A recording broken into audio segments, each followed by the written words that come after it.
Shashikant आलडवाड sir. आज आपल्याला 10वी इतिहासातील प्रकरण दुसरे इतिहास लेखन भारतीय परंपरा या भागावरील मार्क्सवादी इतिहास हा जो काही टॉपिक आहे त्यावर मी आज व्हिडिओ बनवलेला आहे. विद्यार्थी मित्रांनो, याच्या अगोदर प्रकरण पहिले आणि प्रकरण दुसऱ्यामधले अनेकशे आपण टॉपिक घेतलेले आहेत. आपण छोटे छोटे टॉपिक्स बनवून व्हिडिओ अपलोड करत आहोत. लवकरात लवकर आपल्या पूर्ण प्रकरणातील टॉपिक होतील याची आपण काळजी घेऊया. सध्या जर पाहायला गेलं तर आपल्या दुसऱ्या प्रकरणातलाच टॉपिक चालू आहे. तुम्हाला छोटे छोटे टॉपिक यासाठी बनवले जात आहेत. मी बनवतो व्हिडिओ की याचं कारण असं आहे, तुम्हाला प्रॉपर त्या टॉपिकवर जर प्रश्न आला तर तो तुम्हाला सोडवता आला पाहिजे. अशा पद्धतीनं आपण नोट्ससुद्धा इथे देतोय, लिहून काढलेले आहेत. ते तुम्ही तुमच्या नोटबुकमध्ये सुद्धा ते लिहून घेऊन त्याचा तुम्ही अभ्यास करायचा आहे. आता तुम्हाला परीक्षेत प्रश्न येतो, मार्क्सवादी इतिहास लेखन म्हणजे काय किंवा मार्क्सवादी इतिहास याच्यावर संकल्पना स्पष्ट करा किंवा टिपा लिहा, अशा प्रकारचा प्रश्न येऊ शकतो. किंवा खाली चुकीची जोडी दुरुस्त करून लिहा, यावर सुद्धा प्रश्न येऊ शकतो या भागावर. तर तो प्रश्न कसा येऊ शकतो, तर त्यासाठी आपण आता पाहूया. बघा, मार्क्सवादी इतिहास हा जो टॉपिक आहे यामध्ये जर पाहिलं तर मार्क्सवादी इतिहास लेखनामध्ये जे काही मार्क्सवादी इतिहासकार होते त्यांच्या लेखनामध्ये आपल्याला कोणत्या गोष्टी म्हणजे त्यांनी कोणत्या गोष्टीवर जास्त लक्ष केलेलं आहे, म्हणजे त्यांचा पहिला विचार कोणता होता, त्यांचा मध्यवर्ती विचार कोणता होता, तर आर्थिक व्यवस्थेतील, बघा, आर्थिक व्यवस्थेतील उत्पादनाची साधने, पद्धती, उत्पादनाच्या प्रक्रियेतील मानवी संबंध याचा विचार त्यांनी आधी मध्यवर्ती पॉइंटला केलेला होता. म्हणजे सर्वप्रथम जर तुम्ही विचार केला तर मार्क्सवादी इतिहास लेखनामध्ये तुम्हाला काय पाहायला मिळतं, तर आर्थिक व्यवस्थेमध्ये उत्पादनाची साधने कोणती होती, त्याचबरोबर उत्पादन कशा पद्धतीने केलं जात होतं आणि त्याचा मानवी संबंध कसा होता, त्या प्रक्रियेशी मानवी संबंध कसा होता, अशा प्रकारचा विचार कोणी मांडलेला आहे, मार्क्सवादी इतिहासकारांनी मांडलेला आहे. हे तुम्हाला लक्षात ठेवायचं पहिलं पॉईंट. दुसरा पॉईंट काय लक्षात ठेवायचं आहे, जे काही मार्क्सवादी इतिहासकार होते या मार्क्सवादी इतिहासकारांनी काय केलेलं आहे, प्रत्येक सामाजिक जे काही घटना आहेत, समाजामध्ये जी काही प्रत्येक घटना घडत होती त्या सामाजिक घटनेचा सर्वसामान्य लोकांवर काय परिणाम होतो, बघा, समाजामध्ये प्रत्येक जी काही घटना आहे त्या घटनेचा सर्वसामान्य लोकांवर कसा परिणाम होतो याचं विश्लेषण सुद्धा त्यांनी त्यांच्या लेखनात केलेलं आहे आणि हे त्यांचं महत्त्वाचं सूत्र होतं. बघा, मार्क्सवादी इतिहासकारांचं महत्त्वाचं सूत्र काय होतं, तर प्रत्येक समाजामध्ये ज्या काही घटना घडतात त्या घटनेचा सर्वसामान्य लोकांवर कसा परिणाम होतो ते त्यांच्या लेखनामध्ये आपल्याला पाहायला मिळतो.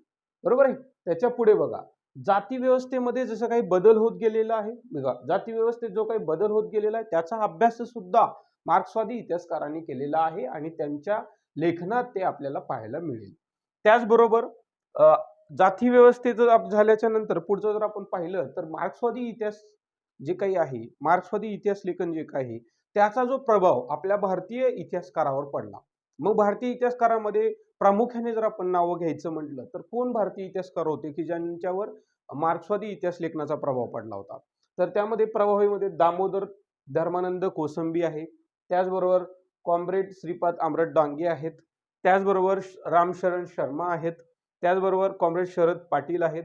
अशा आपल्या काही जे भारतीय इतिहासकार होते यांचं सुद्धा योगदान आपल्याला या मार्क्सवादी इतिहासामध्ये महत्त्वाचं आपल्याला मानता येईल.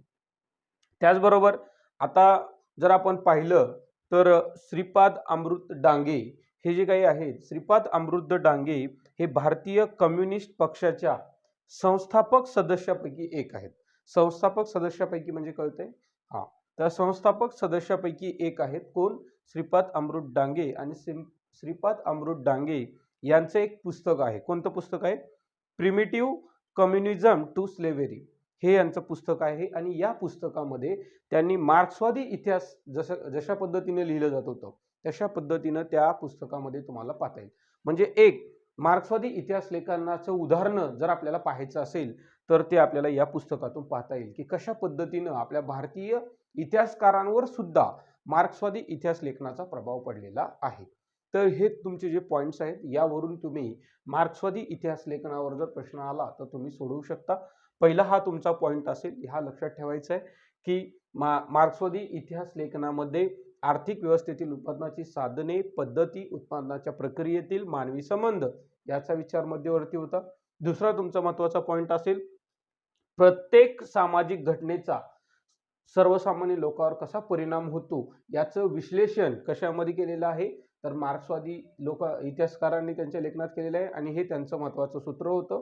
हे दुसरा पॉईंट आहे. त्याचबरोबर तिसरा आहे, जाती व्यवस्थेमध्ये जसं काही बदल होत गेलेला आहे त्या बदलांचा सुद्धा अभ्यास मार्क्सवादी इतिहासामध्ये केला गेलेला आहे. त्याचबरोबर भारतामध्ये जर मार्क्सवादी इतिहास लेखनामध्ये कोणत्या इतिहासकारावर प्रभाव पडलेला आहे प्रभावी पद्धतीनं, तर तुम्हाला दामोदर धर्मानंद कोसंबी, कॉम्रेड श्रीपाद अमृत डांगे, रामशरण शर्मा, त्याचबरोबर कॉम्रेड शरद पाटील यांचं महत्त्वाचं योगदान आहे असं तुम्हाला लक्षात ठेवायचं आहे. आणि श्रीपाद अमृत डांगे हे जर पाहिलं तर तुम्हाला त्यांच्याबद्दल जर मी आत्ताच सांगितलेलं आहे, भारतीय कम्युनिस्ट पक्षाचे संस्थापक सदस्यापैकी एक ते होते.